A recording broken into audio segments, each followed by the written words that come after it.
1960 के दशक में सिंगापुर का सिटी स्टेट $320 से कम जीडीपी पर कैपिटा के साथ एक अंडर डेवलप्ड देश था। आज ये दुनिया की सबसे तेजी से बढ़ती अर्थव्यवस्थाओं में से एक है।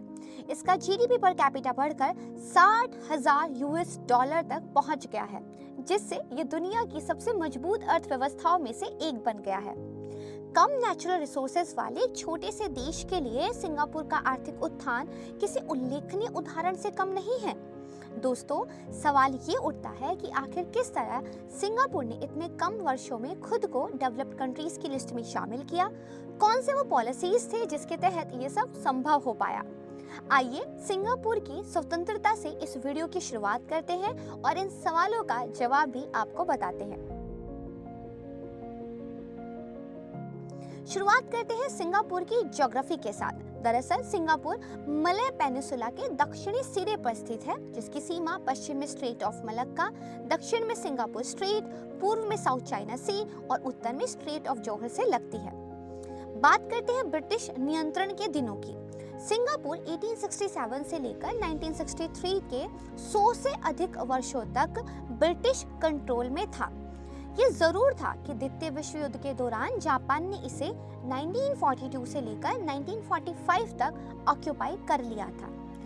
इसीलिए युद्ध के दौरान जब ब्रिटिश जापान से सिंगापुर की रक्षा करने में विफल रहे, तो एक स्ट्रॉन्ग एंटी कॉलोनियल और नेशनलिस्ट सेंटिमेंट इस देश में देखने को मिले, जिसने बाद में सिंगापुर की स्वतंत्रता का मार्ग प्रशस्त किया।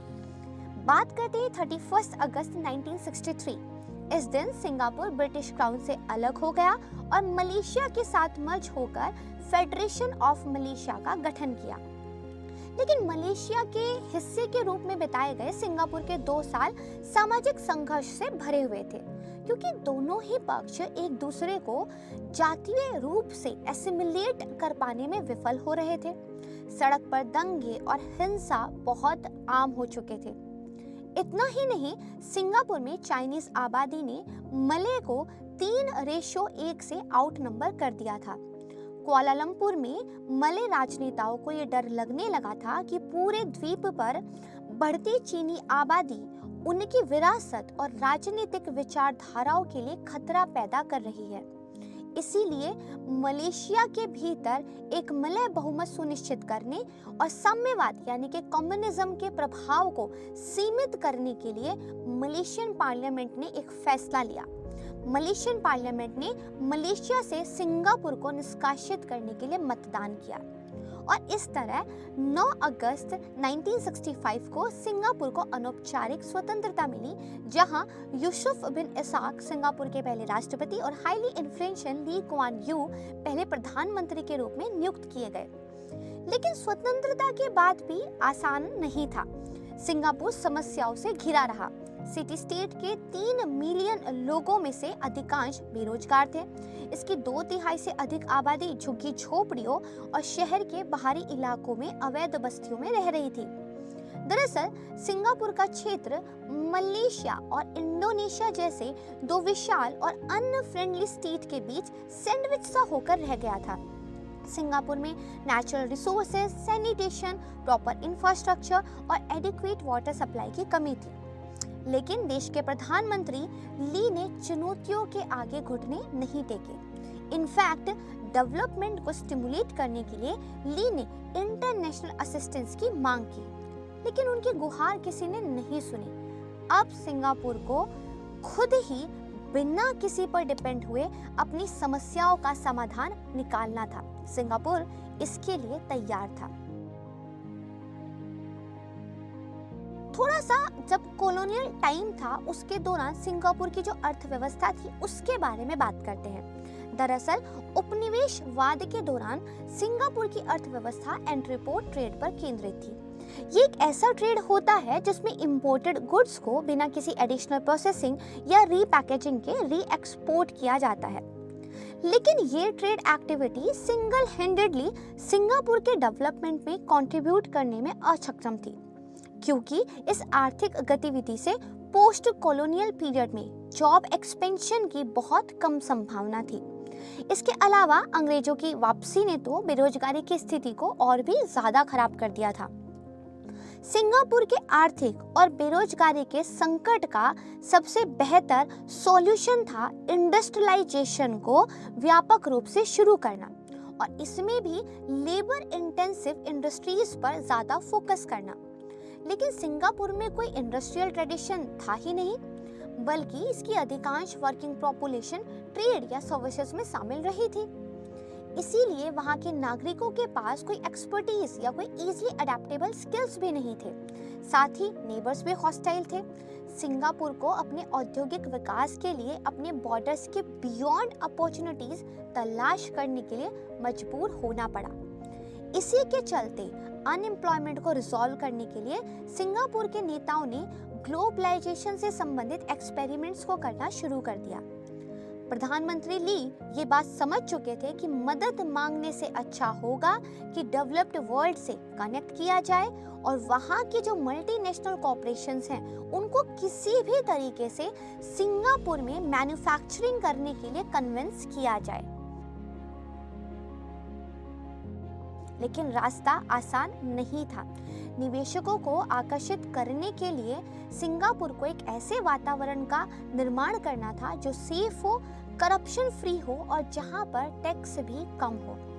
कहीं ना कहीं इसे सफल बनाने के लिए देश के नागरिकों को अपनी फ्रीडम के साथ समझौता करके एक ऑटोक्रेटिक गवर्नमेंट को स्वीकार करना पड़ा। कई स्ट्रिक्ट मेजर्स सरकार के द्वारा इंट्रोड्यूस किए गए, जैसे नार्कोटिक ट्रेड का कंडक्ट या फिर इंटेंसिव करप्शन का संचालन करने वाले किसी भी व्यक्ति को मौत की सजा हो सकती थी।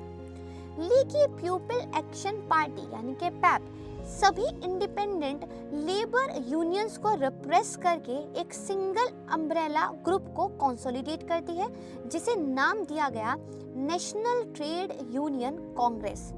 इसे पैप के द्वारा डायरेक्टली कंट्रोल किया जाता था। नेशनल, पॉलिटिकल या कॉर्पोरेट यूनिटी को खतरा पैदा करने वाले व्यक्तियों को बिना किसी उचित प्रक्रिया के जेल में डाल दिया जाता था। देश के कठोर लेकिन बिजनेस फ्रेंडली लॉज अंतरराष्ट्रीय निवेशकों के लिए बहुत आकर्षक बन गए। अपने पड़ोसी देशों के विपरीत जहां पॉलिटिकल और इकोनॉमिक क्लाइमेट अभी भी अनप्रेडिक्टेबल थे, वहीं सिंगापुर एक बहुत स्थिर था। इतना ही नहीं, अपनी एडवांटेजेस लोकेशन और एस्टैब्लिश्ड पोर्ट सिस्टम के साथ सिंगापुर गुड्स मैन्युफैक्चर करने के लिए एक आदर्श स्थान बनता दिखाई देने लगा। हम पहुंचते हैं 1972 में। 1972 तक यानी कि आज़ादी के केवल 7 साल बाद ही सिंगापुर की 1/4 मैन्युफैक्चरिंग फर्म्स या तो फॉरेन ऑन थी या जॉइंट वेंचर कंपनीज थी। इंटरेस्टिंगली यूनाइटेड स्टेट और जापान दोनों ही प्रमुख निवेशक थे। सिंगापुर का steady climate, favourable investment conditions और 1965 से लेकर 1972 तक वर्ल्ड इकोनॉमी के तेजी से विस्तार के परिणाम स्वरूप देश के जीडीपी में annual double digit growth register किया गया। जैसे ही विदेशी निवेश का पैसा आया, सिंगापुर ने अपने इंफ्रास्ट्रक्चर के अलावा अपने ह्यूमन रिसोर्सेज के विकास पर ध्यान केंद्रित करना शुरू कर दिया। सिंगापुर ने माना कि जब तक ह्यूमन कैपिटल में इन्वेस्ट नहीं किया जाएगा, तब तक इस ग्रोथ को लॉन्ग टर्म तक सस्टेन नहीं किया जाएगा। देश ने कई टेक्निकल स्कूल्स का सेटअप किया और इंफॉर्मेशन टेक्नोलॉजी, पेट्रोकेमिकल्स, इलेक्ट्रॉनिक्स में अपने अनस्किल्ड वर्कर्स को प्रशिक्षित करने के लिए, उनको स्किल्स देने के लिए इंटरनेशनल कॉर्पोरेशंस को पे करना शुरू कर दिया। जिन लोगों को इंडस्ट्रियल जॉब नहीं मिल सके, सरकार ने उन्हें पर्यटन और परिवहन जैसी लेबर इंटेंसिव अनट्रेडेबल सर्विसेज में नामांकित करना शुरू कर दिया। मल्टीनेशनल्स को अपने वर्कफोर्स को शिक्षित करने के लिए उनको ट्रेनिंग देने की जो ये रणनीति थी, इसने आगे चलकर सिंगापुर को अमेजिंग बेनिफिट्स दिए। 1970 के दशक में सिंगापुर मुख्य रूप से टेक्सटाइल, गारमेंट्स और बेसिक इलेक्ट्रॉनिक्स निर्यात कर रहा था। वहीं 1990 के दशक तक तो wafer fabrication, logistics, biotechnology, pharmaceuticals, यहाँ तक कि इंटीग्रेटेड सर्किट डिजाइन और एयर स्पेस इंजीनियरिंग में भी एंगेज था, जिससे साफ पता चलता है कि सिंगापुर की पॉलिसीज उसके फेवर में काम कर रही थी। आते हैं वर्तमान में। आज सिंगापुर एक आधुनिक और औद्योगिकृत समाज है, बल्कि एंट्रोपोर्ट ट्रेड भी इसकी अर्थव्यवस्था में एक अहम भूमिका निभाता हुआ नजर आता है। सिंगापुर का बंदरगाह अब हांगकांग और रोटरडम को पीछे छोड़ते हुए दुनिया का सबसे व्यस्त ट्रांसशिपमेंट पोर्ट बन गया है। टोटल कार्गो टॉनेज हैंडलिंग की अगर बात करें तो ये केवल पोर्ट ऑफ संघाई के बाद दुनिया के दूसरे सबसे बिजिएस्ट बंदरगाह के रूप में उभर कर सामने आया है। सिंगापुर का पर्यटन उद्योग भी फल फूल रहा है। 2019 तक ये सालाना लगभग 19.1 मिलियन इंटरनेशनल टूरिस्ट को आकर्षित करता था। सिटी स्टेट में अब एक जू, नाइट सफारी और एक नेचर रिजर्व भी है। इतना ही नहीं, सिंगापुर ने मरीना बे सैंड्स और रिजॉर्ट्स वर्ल्ड सेंटोसा में दुनिया के 2 सबसे महंगे इंटीग्रेटेड कैसीनो रिजॉर्ट्स भी खोले हैं। सिंगापुर की सांस्कृतिक विरासत और उन्नत चिकित्सा प्रौद्योगिकी की बदौलत देश का चिकित्सा पर्यटन और पाक पर्यटन उद्योग भी सफलता की सीढ़ियां चढ़ता जा रहा है। हाल के वर्षों में बैंकिंग में भी काफी वृद्धि हुई है। स्विस द्वारा लगाए गए नए टैक्सेस के कारण स्विट्जरलैंड में रखे कई एसेट्स को सिंगापुर में स्थानांतरित कर दिया गया है। ग्लैक्सोस्मिथक्लाइन, फाइजर, मर्क एंड को जैसी बड़ी दवा निर्माता अपने प्लांट सिंगापुर में स्टैब्लिश कर रहे हैं, जिसके कारण बायोटेक्नोलॉजी उद्योग सक्सेसफुली बुलंदियां प्राप्त कर रहा है। साथ ही ऑयल रिफाइनिंग अर्थव्यवस्था में एक बड़ी भूमिका निभा रहा है। अपने स्मॉल साइज के बावजूद और बेहद कम रिसोर्सेज होने के बावजूद सिंगापुर अब यूनाइटेड स्टेट का 15th यानी कि 15वां लार्जेस्ट ट्रेडिंग पार्टनर है। देश ने दक्षिण अमेरिका, यूरोप और एशिया के कई देशों के साथ मजबूत व्यापारिक समझौते स्थापित किए हैं। वर्तमान में देश में 3000 से अधिक मल्टीनेशनल कॉरपोरेशंस कार्यरत हैं, जिसके मैन्युफैक्चरिंग आउटपुट और डायरेक्ट एक्सपोर्ट सेल्स को 2/3 से अधिक हिस्से के लिए जिम्मेदार हैं। केवल 433 स्क्वायर माइल्स की कुल भूमि क्षेत्र और 3 मिलियन लोगों की एक छोटी श्रम शक्ति के साथ सिंगापुर ऐसा जीडीपी प्रोड्यूस करने में सक्षम है जो एनुअली $300 बिलियन से अधिक है, यानी कि 3/4 ऑफ द वर्ल्ड से भी ज्यादा।